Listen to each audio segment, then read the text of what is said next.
অনেক অডিয়েন্স থাকে আমার লাইভে, 300, 400, 500 কিংবা 100।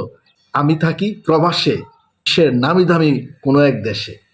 তাই বলে কি আমি খারাপ আচরণ করতে পারি আমার অডিয়েন্সের সাথে? সেই ইখতিয়ার আমার আছে? না, কখনোই না। আমার প্রয়োজন প্রতিটা অডিয়েন্সকে আমার মূল্যায়ন করা।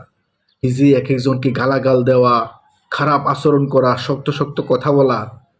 তা আমি বলবো, আমাদের যেই ছোট ছোট পরিবারগুলা হচ্ছে নতুনদের দিয়েই কিন্তু বড়রা হইতেছে। আপনি একজন ভদ্রলোক, আপনার একটা সময়ের মূল্য আছে। 10টা 100টা ফুলের জন্য আপনার এইভাবে নিজের আত্মমর্যাদা দিয়ে দিতে হবে, সেটার কোনো মানেই হয় না। এইভাবে খারাপ আচরণ করে, ছোট ছোট অডিয়েন্সকে মূল্যায়ন করে না, শক্ত শক্ত কথা বলে। প্রতিবাদ করুন এরকম লাইভগুলার জন্য, সেটা কখনোই হতে দিবেন না। তাদের কাছে পৌঁছে দেন আমার এই ভিডিওটা। প্রতিটা অডিয়েন্সকে মূল্যায়ন করা উচিত। আরে আপনার মূল্যবান সময়টা দিচ্ছেন আমাকে, ঘন্টার পর ঘন্টা আমার লাইভে আছেন। অ্যাকচুয়ালি কাউকে লক্ষ্য করে কিন্তু আমার এই বক্তব্য প্রকাশ করা নয়। আমি চাই মূলত যারা ফেসবুকে কাজ করতেছে সবাই সবাইকে রেসপেক্ট করুক, ভদ্র আচরণ করুক সবাই সবার সাথে। বেশ কিছু লাইভে যখন যাই, যখন দেখি এভাবে তিল তাচ্ছল্য করে কথা বলে, তখন খুব খারাপ লাগে। এই জন্যই কথা